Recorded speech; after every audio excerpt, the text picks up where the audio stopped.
충청북도가 4% 경제 실현을 위한 청사진을 제시했습니다.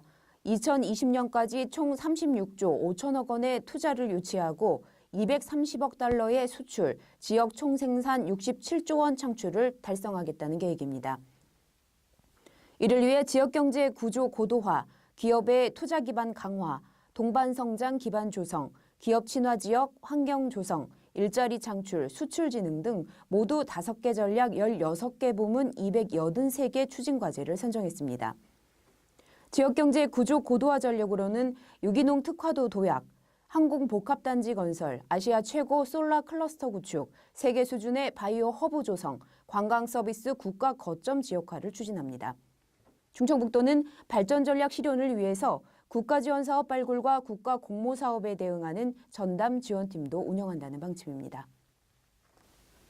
청주국제공항 민영화가 사실상 무산될 것으로 보입니다. 매년 발생하는 적자로 운영권을 사려는 잠재 매수자가 없기 때문인데요. 국토교통부는 사회간접자본 공공기관 기능조정 추진 방안을 기획재정부에 제출했다고 밝혔습니다. 이 보고서에는 청주공항 운영권 매각 관련 연구 용역 결과가 담겨 있는데 문제는 용역 결과 청주공항의 운영권 매각 대상을 찾기 어렵다는 것입니다. 한국공항공사가 운영하는 게 바람직하다라는 내용이 담겼습니다.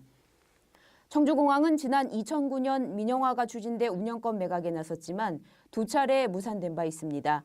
입찰에 나선 곳이 없거나 운영권 매매 계약 업체가 잔금을 지급하지 않았습니다. 또 2012년에는 청주공항 관리 주식회사가 공항공사와 운영권 매매 계약을 체결했지만 계약금 20억 5천만 원만 납부하고 잔금을 내지 않아서 계약이 해지되기도 했습니다. 현재로서는 국토부의 입장만 전해진 상황이지만 연구 용역에서 민영화에 부정적인 결론이 도출된 만큼 민영화 추진은 사실상 불가능할 것이다 라는 전망이 나오고 있습니다. 경찰이 청석학원 이사회가 열린 음식점을 찾아가 항의하던 총학생회장을 불구속 입건해서 과잉 대응 논란이 일고 있습니다. 경찰에 따르면 지난 11일 오후 김윤배 전 총장 등 청석학원 이사들이 청주의 한 음식점에서 이사회를 열었습니다. 이 자리에 청주대 총학생회 소속 학생 15명이 찾아가서 김 전 총장과의 면담을 요구하며 20여 분간 소란을 피우게 되는데요.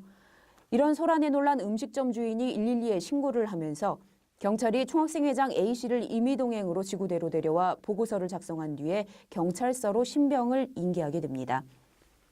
신병을 넘겨받은 청원경찰서는 A씨를 상대로 조사를 벌여 업무방해와 주거 침입 혐의로 불구속 입건하고 이날 오후 귀가 조치했습니다. 이런 사실이 알려지면서 청주대학생회 등을 중심으로 경찰의 대응이 지나친 것 아니냐라는 비판의 목소리가 일고 있습니다. 청주대 교수회 관계자는 사립대학 이사회가 얼마나 높은 위치에 있는 사람인지 몰라도 경찰서장과 수사과장 등이 현장에 나와서 신변보호를 해줘야 하는 것인지 모르겠다. 신고자가 처벌을 원치 않는데도 경찰이 밤늦도록 학생들을 붙잡아 조사한 것 자체가 이해가 되지 않는다고 밝혔습니다. 지금까지 2월 13일 중부매일 오늘의 뉴스 브리핑이었습니다.